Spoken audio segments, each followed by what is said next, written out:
Hey, I'm Jason Moon Wilkins. We're here in WNXP Sonic Cathedral with Still Woozy, aka Sven. Hello. You can look at all of them all at once, actually. Yeah. My eyes can split. Yes.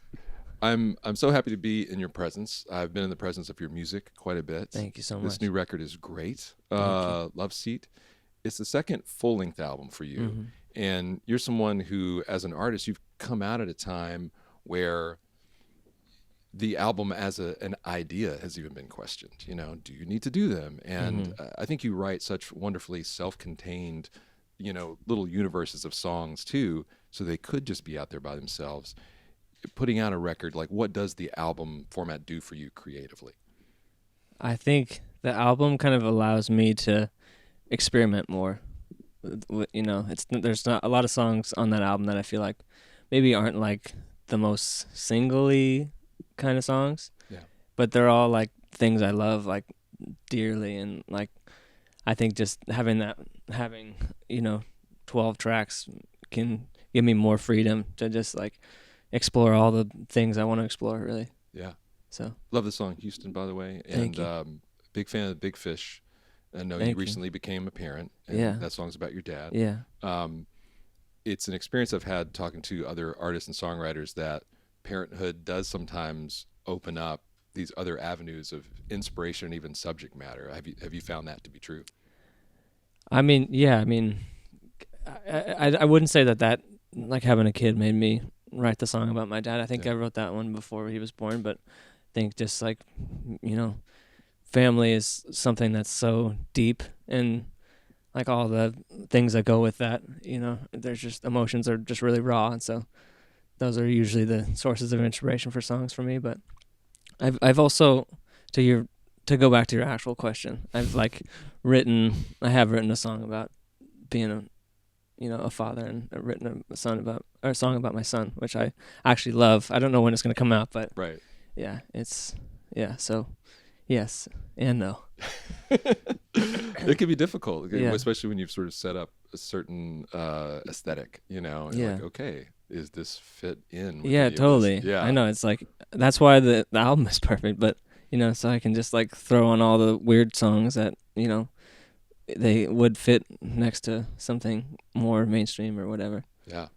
I was reading an interview where you were talking about your love of narrative songs, of story songs, and there was a line in it where you said, listening to Hurricane by Bob Dylan on the bus. Yeah. Yeah. I was like, oh, I just want to Every unpack day. all of that. Every day. So how old were you, number one, and like who gave you that music? I was just fascinated by a person of your age listening to Hurricane in the bus as a kid. That's just so awesome.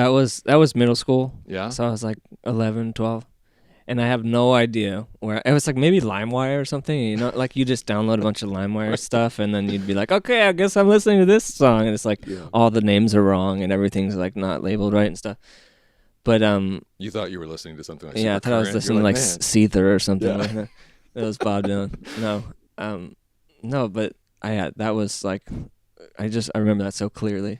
Just like this, just you want to listen from start to finish because it's like a short novel, Yeah. I love that. Well, and how has that impacted even, sort of retroactive? You look back and go, oh, I see some of that, the DNA of that showing up in my writing.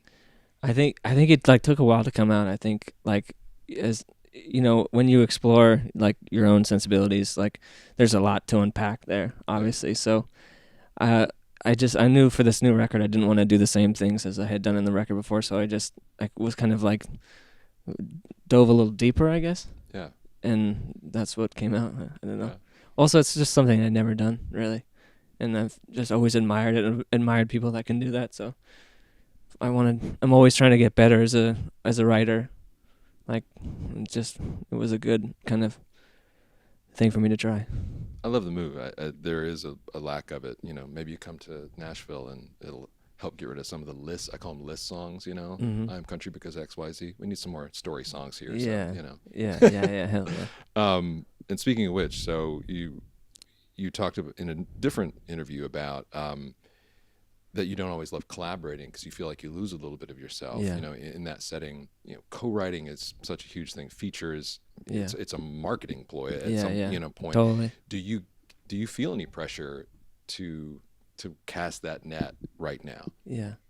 I mean, I think it always helps. I don't know, pressure, maybe internal pressure, not like no one's being like, you should do a Post Malone song or something, you know, yeah. but there's But that exists though, right? yeah, I mean, yeah, that exists. But also, yeah, I think there's always, it's a hard balance just to like feel, to balance out like your own goals, like for yourself, for your project creatively, and then what like you want to see commercial wise for the project. Mhm.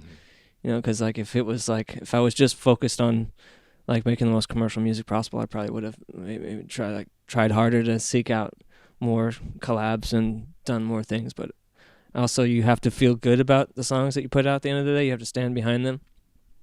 And I think a lot of collab songs are bad.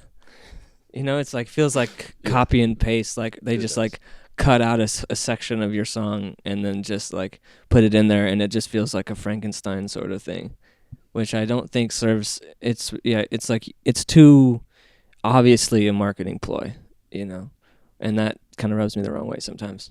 Yeah. But like sometimes it's amazing. So it's just it like Daniel Caesar and I forgot, maybe her on that song. What's that song called?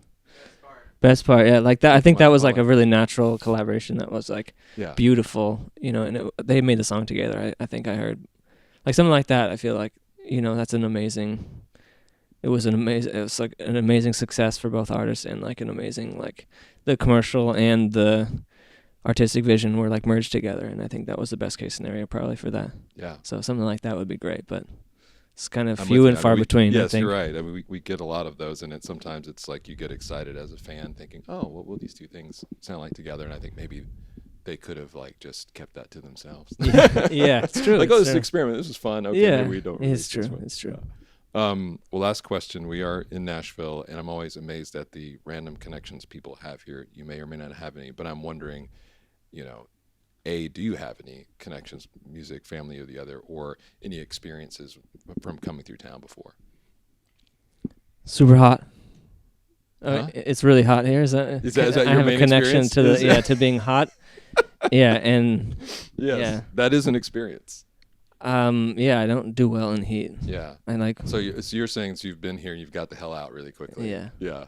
No, I mean, actually, I love the vibe. Like we've walked around and we've been here, and it's just a fun music place. There's like music stores everywhere, and I don't know.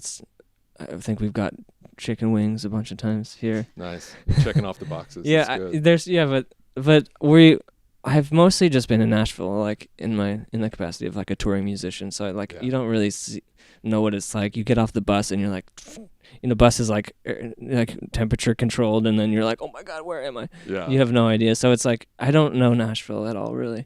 But I have a bunch of friends. I collaborated with Ian Fitchuk. Oh yeah. And he loves Nashville, and he's come out to Portland to like hang out and stuff. But I've never visited him, but I will one day. Did you guys co-write? We did on the last album. Oh, actually, and on this one too. Okay. Yeah, actually on Lemon, the song that we did, Lemon. We wrote that song in like a couple hours, like in the studio. See, this is why I asked. No, Ian's an old friend and somebody who it's like, you know, you love it when the good guys win. And, he's one true. Of those. Yeah, he's such a good dude. I love him. There you go. Love hanging out with him. Nashville connections always. Well, Sven / Still Woozy, thank you for being with us. Thank you so much. Absolutely.